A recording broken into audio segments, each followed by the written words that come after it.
Hello again, I'm Robert Fithitt, and in this video I want to talk about some albums that I got turned on to, I got made hip to because of vinyl community channels. That's one of the things I've always said I love about the vinyl community is discovering great music that I had forgotten about or maybe didn't know about at all, or just agreeing that, yeah, this is great, or maybe even disagreeing. But in this particular video, it's all about albums that I went and seeked out because they were mentioned in vinyl community channels that I watched. So we'll start off with the As It Should Be channel, As It Should Be.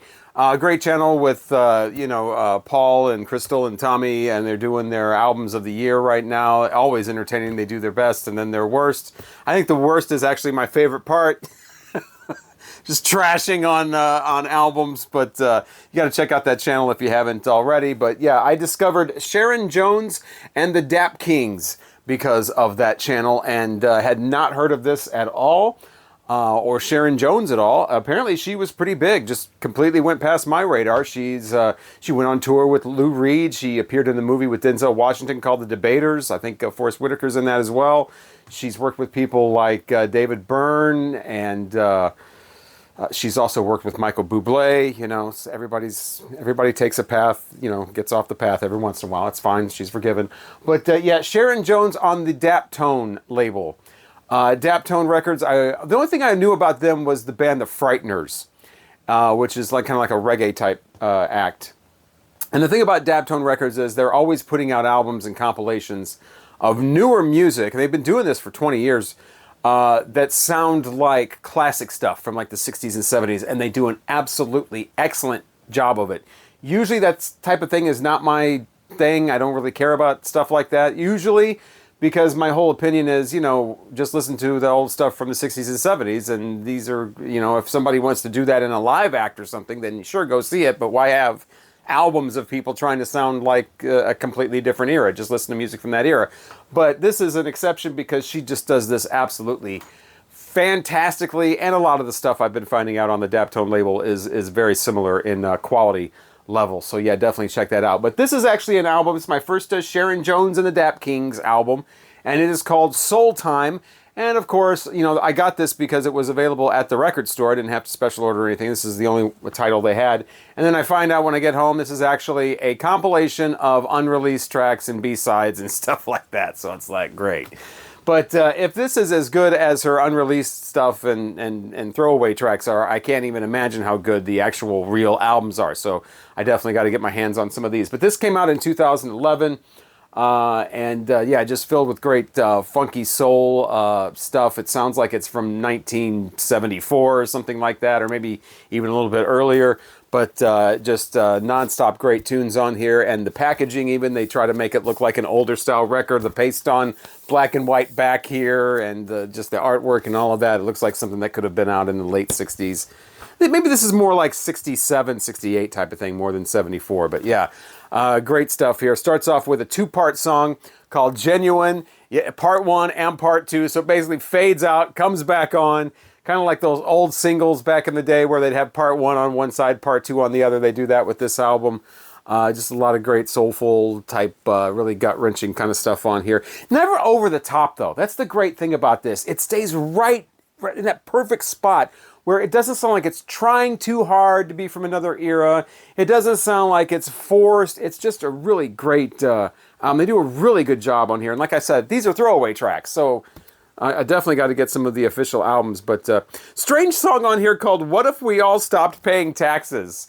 Ooh, I know. First thing that would go would be the fire department, and they would figure out other things that they can't basically corporatize and make into a profit organization. The hospitals would probably go way under key unless you had the insurance. It would be an insurance check first, and then we operate on you. You would see schools going less into the education, more into the indoctrination section there. For that, those are some of the things that would happen if we all stopped paying taxes. So there's your answer. Also, ain't no chimneys in the projects. Around here, though, there are smokestacks on the outskirts, though. But those do not count as chimneys, I don't think. Just great tunes on here. But the one about taxes is like, where did that come from? These were all written by a guy named Bosco Mann. He is the band leader of the Dap Kings, bass player. He produces a lot of these records, so he's a real hands-on guy. His name never gets mentioned though. Bosco King. He's definitely a very talented guy, and to have this label like that is excellent. Like I said, definitely got to get more of these. And yeah, the label comes in this. The record comes in this hot pink here. So thank you so much to the As It Should Be channel with Paul and Crystal especially talking about this album, or should I say Paul and Crystal talking about this album. Crystal actually was talking about it on one of those year-end videos, not this album, but this singer, and said, please, please, please check her out. So that's 3 pleases. That's as many pleases as James Brown gives. So I definitely had to check out some Sharon Jones. I just wish I would have got an official album, but this one is great anyway. But yeah, glad I heard of her. They mentioned some other people too that you can go see, and that's the thing too. I was listening to this and I'm like, man, finally a modern performer. I would actually go see her in concert. Come to find out, no, I won't. She passed away in 2016 of pancreatic cancer. So it's like, damn it. You know, come on. But yeah, she didn't start performing, I guess, or making albums until she was 40 years old. So that's inspirational as well. It gives us old people, you know, hey, I can start my music career now, even though I'm well over the age of, you know, the age of doing that usually. But yeah, 40 years old when she started. Like I said, been around, you know, really made a name for herself.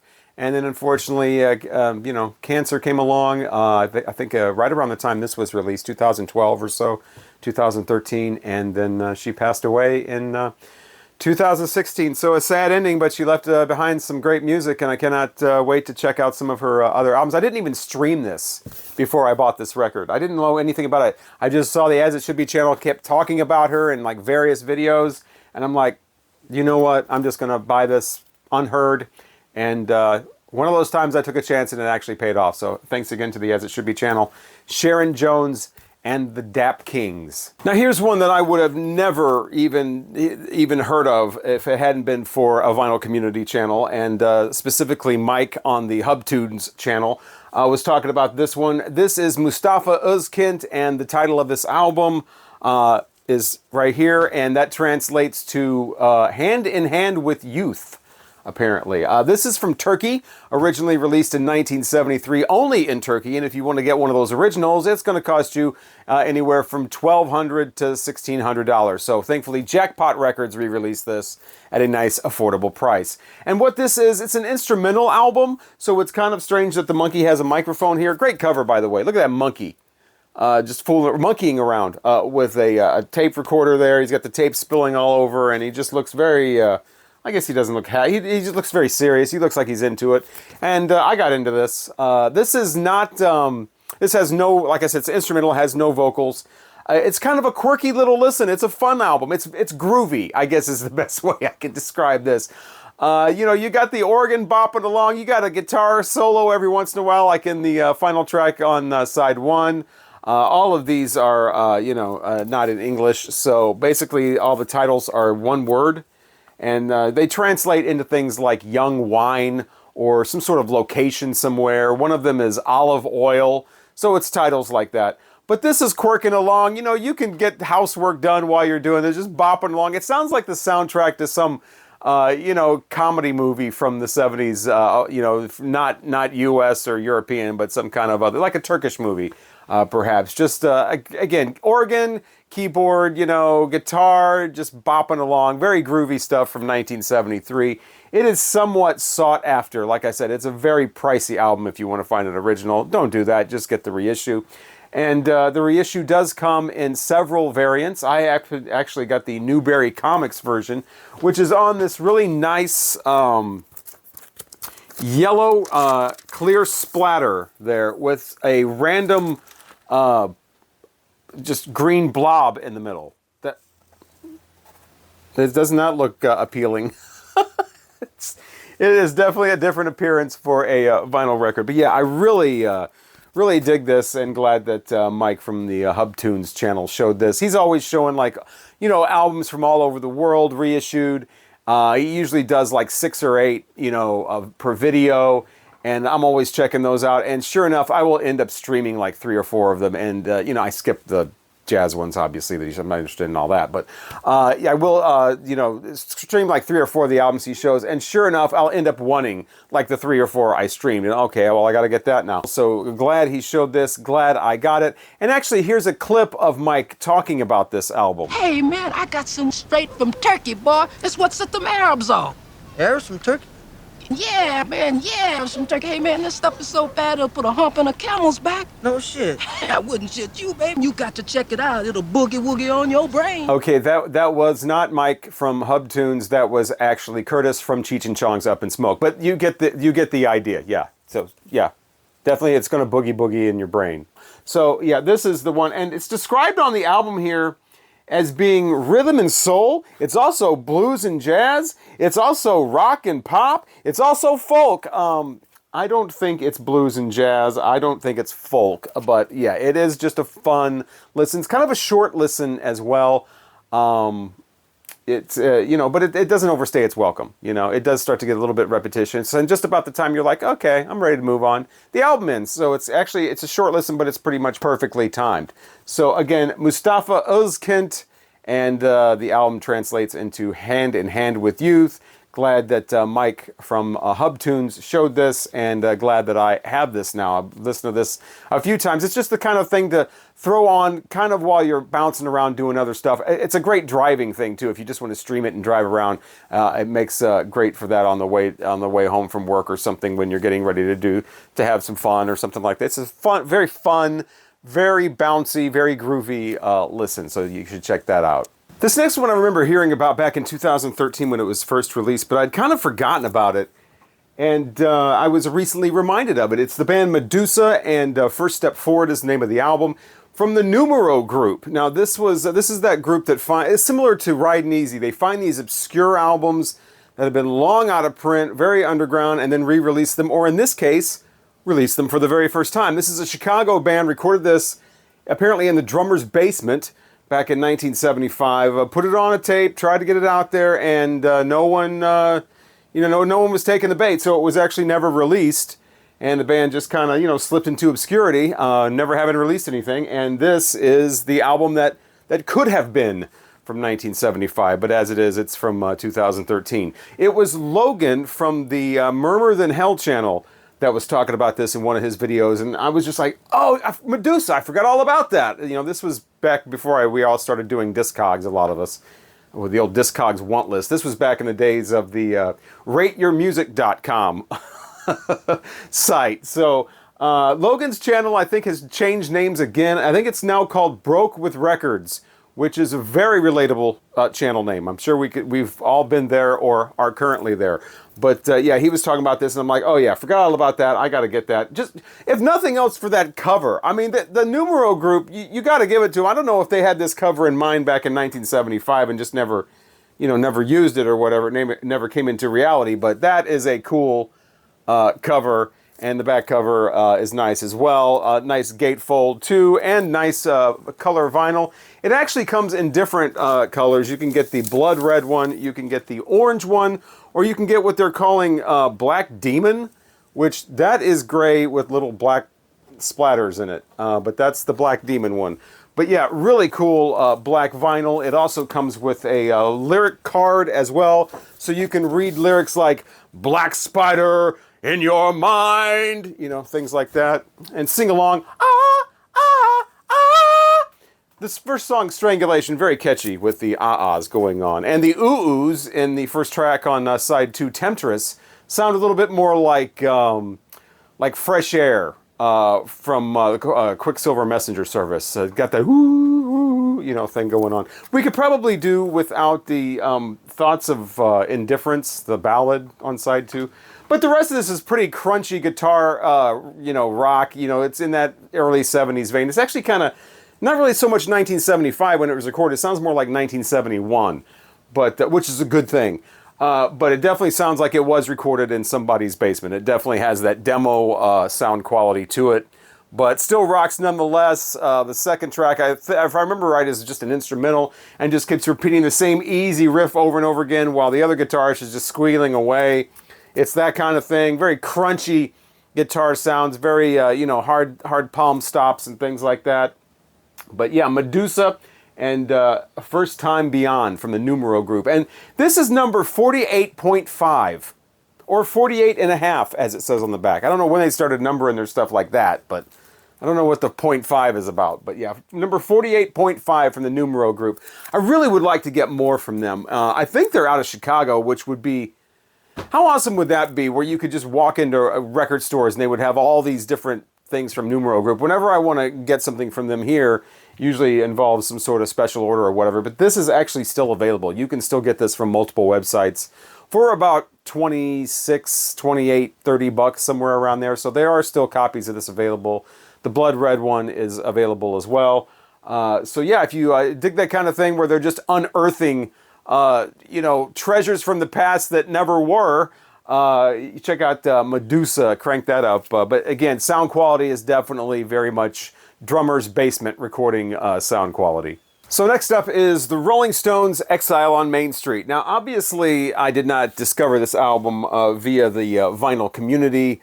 I've had the cassette of this since I was in high school. Got the CBS CD after that. Got the Virgin CD after that. I had the original album of this. Mine was a gatefold, though. I think mine was from 1977. I traded that in a long time ago back in the 90s, and when everybody was trading in their albums and getting CDs, yeah, I was doing that stupid move as well. And so finally glad to finally have the exact copy of this I want, and I can thank Patrick, the vinyl archivist, for that. Thank you very much. He now goes by PB Thal on his YouTube channel. I don't know what, the vinyl archivist is a much more catchy name, but yeah, the Rolling Stones' Exile on Main Street. So yeah, I got the exact copy I want. I don't know where he gets all his records, but you know, he was able to get not only the Monarch pressing, first pressing that I mentioned in one of my videos. You know, this has been months and months ago. I did a video about albums I'm ashamed I don't have on vinyl. And I said that I was waiting. That reason I didn't have this on vinyl at the time was because, you know, I traded in my old one, stupid move, gatefold, 1977, like I said. But I was waiting to find the exact one of these I wanted. I wanted a Monarch pressing from the, you know, original 1972, and I wanted one that still had the postcards in it. And thanks to Patrick, that is exactly what I have. Here are the postcards that come with it. And they are all beautifully still intact. There are 12 of them.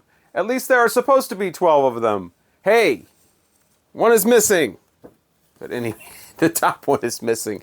But anyway, finally got the postcards. I didn't even know what those postcards looked like. But yeah, and this is the original with the Unipack design there, not the gatefold. The gatefolds came later. That's the Unipack one.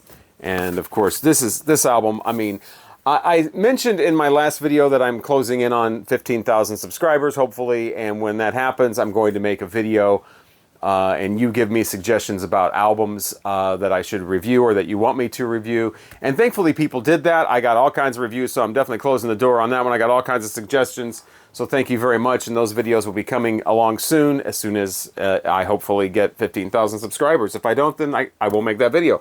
But I wanted to review this. Somebody wanted me to review Exile on Main Street. Someone that goes by SH on YouTube left a comment, said Exile on Main Street, you should review that. So that's another reason I wanted to show this. But again, not really inspired by the vinyl community, but you know, I got the copy I wanted thanks to Patrick on the vinyl community. So yeah, the Rolling Stones. I mean, come on, I don't know what more needs to be said about this. I just rewatched the Stones in Exile documentary that I have on DVD. Been a while since I'd seen that. But yeah, I just listened to this again. I've listened to it a couple of times since I've got this copy, which, by the way, sounds excellent. Sounds awesome, this Monarch pressing. The vocals and everything really jump out a lot more than on the CDs that I'm used to hearing. Especially the background vocals on Tumblin' Dice. Wow. A lot of the instruments are a lot more punchy. I've heard this album described as murky. There are certain songs that are. Sweet Black Angel is one of them. I Just Want to See His Face is another one. But it's not murky all the way through. There's some real crispness. There's some real crispness on this album, and things just pop out, especially on this pressing. And it's a hodgepodge album. The way they recorded it, the reason it's called Exile on Main Street, they were basically tax exiles from England. They moved to the south of France. They didn't have a recording studio. Rolling Stones mobile unit came out of that, and a lot of different artists used that later on, but this mobile unit recording studio would just travel around, and you could just hook it up to wherever you were. And they hooked it up to Keith Richards' basement, and that's where a lot of this was recorded. Reportedly, it was a very hot and muggy and just dark, dingy basement, and it just really goes to the talents of the Rolling Stones as individual musicians and vocalists and songwriters that they were able to pull out a great album like this. This is just such it's a double album. It's their only studio double album of their early days, the 70s. Wow. I don't know what more to say about this than what has already been said. It starts off with a lot of energy with Rocks Off and Rip This Joint and even Shake Them Hips, which isn't kind of a minimalist song, but it isn't, full of all sorts of things going on, but it still has the energy, Slim Harpo tune. So they still got their blues, origins happening in here, but it goes so many different places. You've got the soulful stuff, you've got the swampy kind of murky sounds that maybe they got that atmosphere from the basement and just were able to put it right on the record. You've got beautiful ballads like Torn and Frayed, Drugstore Supplies, Doctor prescribes drugstore supplies. Who's going to help you kick it? See, singing Mick Jagger vocals aren't that easy. Kudos to Mick Jagger for being able to pull all those off all those decades. You got Happy, the Keith Richards, one of the only times he was on the A side of a single with the vocal. Great song from him. Shine a Light, another great, beautiful ballad to kind of almost wrap things up. Stop Breaking Down. We go back to their old blues days. Let It Loose. Let It Loose for me is one of the highlights. That's the just about a minute too. Who's that woman on your arm, all dressed up to do you harm? Yeah, Let It Loose. What a build on that song. Sweet Virginia's fun, kind of a drunken sing-along type thing. Got to scrape the shit off your shoe. That type of thing. First time I think the F word is used, by the way, in a Rolling Stones album. Right there on track 1, Rocks Off. So yeah, the F word's fuck, by the way, in case you don't know that. Casino Boogie, that's the one. Is that the one where they have just strips of paper written down and they just throw them all on the floor and make a song out of like phrases? I think it wound up, can't sleep, skydiver, insider. Yeah, so that's how that was constructed. If you didn't know, that's the legend of that. But yeah. One of my favorite Rolling Stones albums. This is during their sweet spot for me. My favorite era of the Rolling Stones is when Mick Taylor is with them. Beggar's Banquet. I don't think he's on Beggar's Banquet, but Let It Bleed, Sticky Fingers, this, Goat's Head Soup. Those are my favorite. That's the sweet spot for me, right in there. And you can just blast this album. It's druggy, it's drunken, it's the type of thing you want to hear when you're a little woozy maybe, or you can crank it up, that kind of thing. It's definitely got that feel to it. It's sprawling because it is a double album, but one of the things that's missing that most double albums have, there's no track on here that's like 9.5 minutes long where there's just guitar noodling or some drum solo or stuff like that. Even though it is a double album, it's all very tight. It's all like 3.5, 4.5 minute songs. There's nothing that's like sort of self-indulgent. It's just a great collection of tracks that don't look good on paper, but they go together really, really well on this album. Somehow they pull it off. And again, there's been so much already said about this album, and that's my review of it. Exile on Main Street. From the Rolling Stones, again, thanks to Patrick, the vinyl archivist. Glad I finally have the exact copy I want with, well, at least 11 of the postcards. Now, of course, with the vinyl community, you can hear about great albums and music, but you can hear about other things as well, like great books. This is the Acid Archives, the second edition by Patrick Lundborg. And I've heard about this for a while, but there's this new trend going on in the vinyl community where people are really spotlighting this book. And this is The Ultimate Guide to Underground Sounds, 1965, all the way to 1982. Now, there's that Ultimate Guide to Psychedelic, that other book that goes from like 66 to 70, and that's great as well. But this one really, this is just a treasure trove of information on albums and singles. All those years, like I said, going all the way up to 1982. You get the artwork, which is kind of thumbnail size. I do wish some of the artwork in here was larger, but of course if they did that, the book would be much larger, much more expensive. But Psychedelic is a channel that I watch all the time, and he has been doing, I think, the best thread on this because he's got the record collection to pull that off. But he's the one that sealed the deal for me. It's like, all right, I've got to get this book. And definitely not disappointed. Like I said, just page after page after page after page of singles and albums, not just psychedelic music, but any kind of underground thing. You've got garage rock in here. You've got avant-garde stuff in here and full-color artwork. Again, I wish it was a little larger. That would be great, but then the book would be a lot more expensive. And this is probably like a $50 or $60 book in most places. I got it for less than half that price.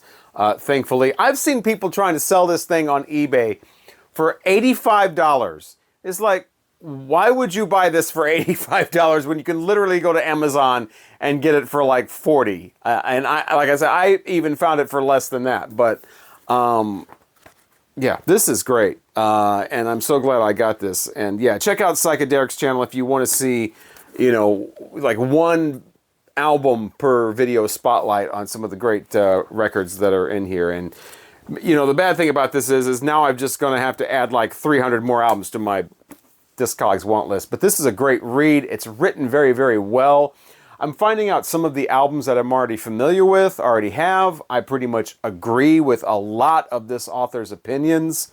And so we're pretty much in tune. Because, you know, a lot of times you get like, you know, somebody who considers themselves a professional writer, you will get very flowery language. You'll get a lot of cliched type descriptions.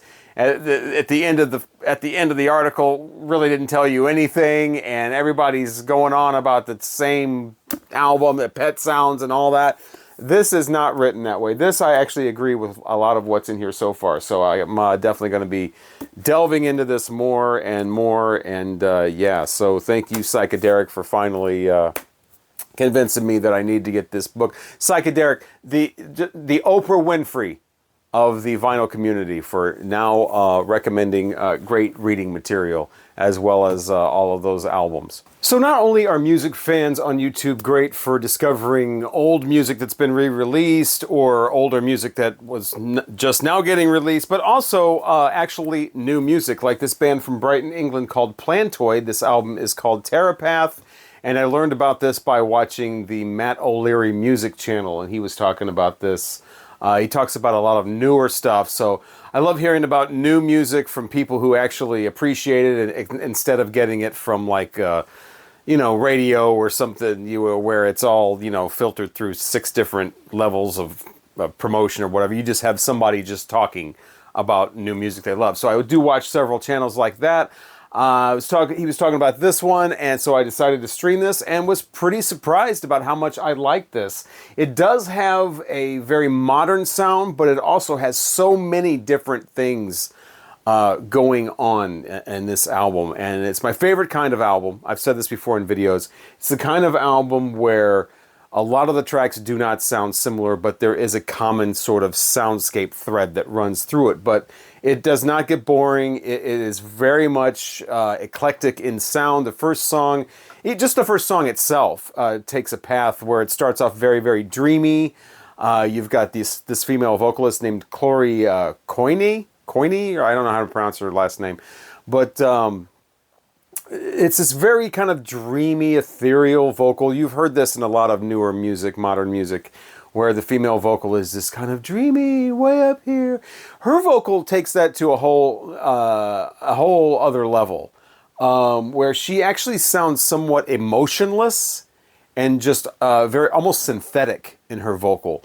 But that first track, it starts off with just the vocalizations, no words, and then when the lyrics actually do come in, halfway through, you realize, oh, this is going to be an actual song with lyrics. And then when you think you figured it out, it changes up, and then it changes up again. And it ends off with this sort of more of an indie rock sound with actual guitar just rocking out. And so even the first song takes you on somewhat of a musical journey.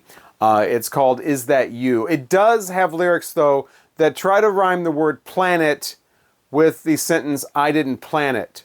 So rhyming the word planet with the words plan it.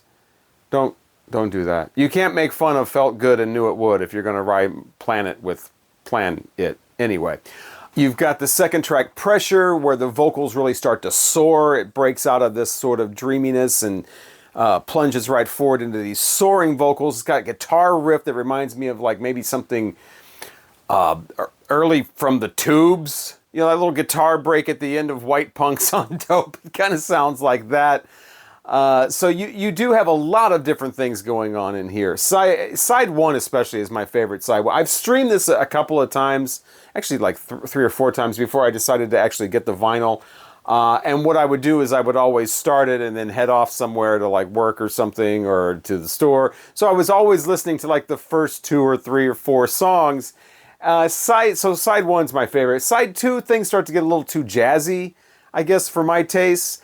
But by the second song, Wander, that breaks immediately. That song starts off with this little jazzy thing going on. I'm not really that interested. And then all of a sudden, this just rock guitar just breaks right into that song. And again, you're just like, you never know what to expect is going, you know, you don't know what to expect next when you figure out that this album is not just going to be the same sound all the way through. Like I said, it does have somewhat of a modern sound. It does have the muffled percussion, which I'm not usually a big fan of, but I think it definitely works for the overall sound of this album. And there's even a surprise on the very, very last track. Like I said, a lot of her vocals sound somewhat synthetic and detached. Even emotionless at sometimes. And then the final track, which is just a piano thing mostly, she just starts, then she's belting it out, just out of nowhere. So a lot of different layers on this, a lot of different levels. And who could go wrong with that cover art? Look at that evil looking plant there. That's another thing too, the cover art here. I love when the cover art of newer stuff is really using the imagination, really using some artwork here that can be called artwork and not just some random picture of some rubber bands in a bag or something like that, but actually cover art. And I think this actually goes really well with the music. You do have like this synthetic plantoid here looking somewhat sinister, and there is sort of a sinister kind of artificial undertone to this music too. It is probably just the modern sound of it. It doesn't sound that really organic, which again, I'm not usually a fan of, but in this album they make it work. They make things that I'm not usually big into, actually they do work for me on this. And I want to mention too, you might throw this album on or stream this and be like, it's okay, it's not great or anything. Just keep in mind, I am kind of grading this on a curve of new music. No, this is not some runaway, classic, mind-blowing experience. But as far as stuff that's getting released in the 2020s, I think this does kind of stand out quite a bit. Will it be the kind of thing I'm still listening to in 10 or 15 years? I don't know. Just like my last video, I could pull this out of my collection 10 years from now and be like, what the hell is this? But here's the vinyl I got. I think there's 2 versions of the vinyl. Mine is this sort of burnt orange, slight marble effect on there with the vinyl. And that's another thing I wanted to mention as well. There's the lyrics. I wanted to mention too that the vinyl's a little crackly. It's that type of thing where the vinyl's a little crackly for a brand new piece of vinyl right out of the shrink wrap. But yeah, Plantoid and Terrapath is the name of the album. It came out in February of this year. If you're looking for something a little more new, a little more modern, you want to break out of your habit of just listening to old stuff, give this a shot, because that's really what this kind of thing is all about for me, is trying to discover new stuff that's somewhat obscure, you know, the new stuff, so I can prove to myself that I'm not just some old dude that just wants to listen to the same old thing over again like the Rolling Stones. I like, you know, new stuff too. I'm not old and out of touch. I'm really not. I'm not old and out of touch. Dang it. All right, back to the old music. Maceo and All the King's Men with Doing Their Own Thing from the early 70s. I think this is from 71, somewhere around there. Maceo Parker, of course, a saxophone player from James Brown's band. You know, he's Fabulous Flames, and then later on it's just James Brown's band. But yeah, Maceo Parker. I'm not a big fan of like saxophones, But it is Maceo, so that's kind of an exception for me. And thanks to the Soul Disco channel for turning me on to this. She was talking about this. And I love the way that she's always talking about the latest funk and soul reissues. So these albums that have just slipped into obscurity, she's there to always say, you know, hey, don't miss this. It's getting re-released, you know, in 2 weeks or whatever. And I am there for it. I've been checking out like the website, especially upcomingvinyl.com. I wish there were more websites that just told you, complete with artwork, everything that's coming out on vinyl that week. Just that's what I want. I want a website that's just, here's everything being released on vinyl this week. And the only one I've really been able to find with the cover art that shows that's comprehensive like that is upcomingvinyl.com. So I've been checking that out a lot lately. And this one kind of slipped by me because of the artwork. It just really isn't that great. And so, again, thanks to the Soul Disco channel for bringing this to my attention. Like I said, I'm not that into saxophones, so the instrumentals on here don't really do a lot for me. Like the very first one that's called Maceo is kind of, you know, I'm not that into that one.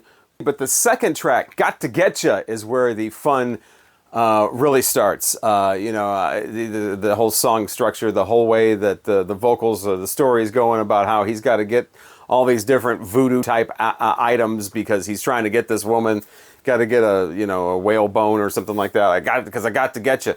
Very, very funky stuff. You've got also Funky Women, which is kind of a fun song. It's basically you're talking about how, you know, this woman looks like that, so here's the way she would sound if she was asking me to dance or whatever. If I was going to ask her to dance, here's how she would respond.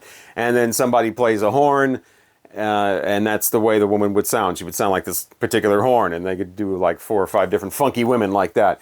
Fun stuff on here, very, very funky stuff. It sounds like, you know, very similar to a James Brown album in a lot of ways. Of course it would.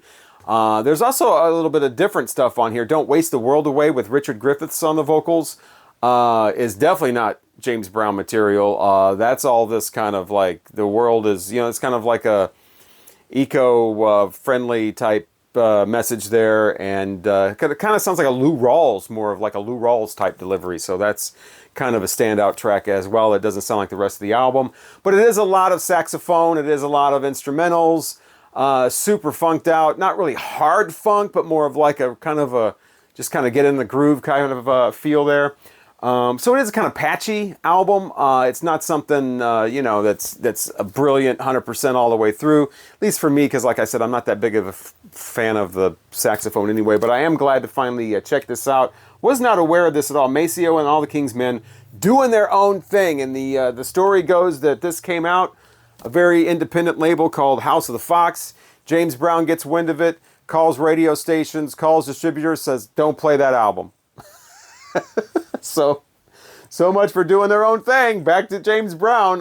So yeah, that's really too bad that he's, you know, doing stuff like that. But just reminds me, I got to get some more Fred Wesley. I'm a much bigger fan of the Fred Wesley albums where he does his own thing. So I got to get some more of that stuff.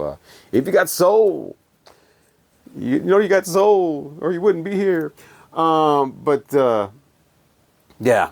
Maceo and All the King's Men. Still glad I got this, but kind of a, like I said, kind of a patchy kind of record. But when it's on, it's really super great. So that wraps it up. Thanks to all the vinyl community channels that I've checked out all the time. I don't always get a chance to leave comments, but I do always like.